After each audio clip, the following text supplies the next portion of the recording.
Hi, I'm going to show you how to make a monogram keyring today. To begin, trace the outline of the letter you're going to make onto the shrink plastic with the permanent marker. Make sure you're tracing with the sanded part of the shrink plastic facing up. Next, trace the pattern onto the letter. Place the letter on top of the pattern sheet and arrange it over the part of the pattern you want to use. Trace the pattern within the border of the letter shape.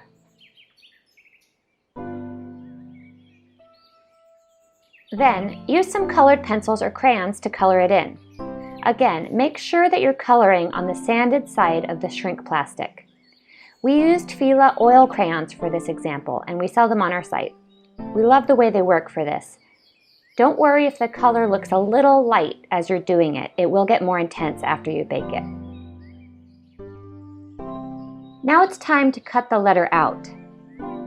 When you're working with shrink plastic, it's best not to cut the hard angles in one go.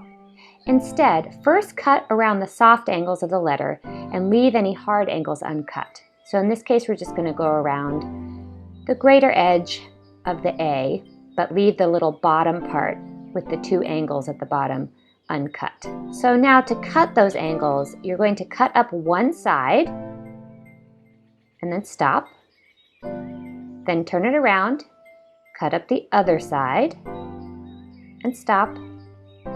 Then turn it around again, and then you can cut across. This way the plastic won't crack. Use a 1/4-inch hole punch to punch out the small dot as marked. Now it's time to bake the letter. Place the letter between 2 sheets of parchment paper on top of a cookie sheet or baking tray. Bake it at 300 to 350 for 2 to 3 minutes. When it comes out of the oven, it will still be soft, so you can press it down with a spatula if it's curled up at all. Cool it down a little and then remove it from the sheet. This is now your letter charm.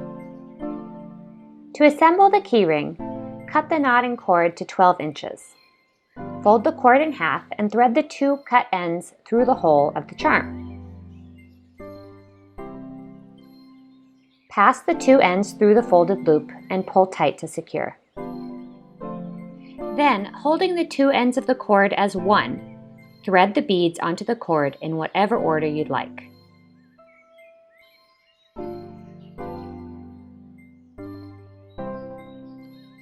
Once the beads are on, it's time to attach everything to the keyring. Thread the 2 cut ends of the cord through the keyring and then separate them and pull them around and tie an overhand knot as close as you can to your work. So to do that, hold both pieces as one, make a loop, and then pass the cut ends behind and through the loop, like that, and pull it tight. Try to adjust the placement while the knot is still loose. And yeah, pull it tight. And then you're going to snip off the ends as close as you can to the end of the knot. Next, you'll burn the ends to secure the knot. Kids, make sure that you get an adult's help for this step. Use a lighter to melt the snipped ends, being careful not to burn the rest of the project. So now you can just test your knot, pull on it, make sure it's nice and tight, and now the keyring's all done and ready for some keys.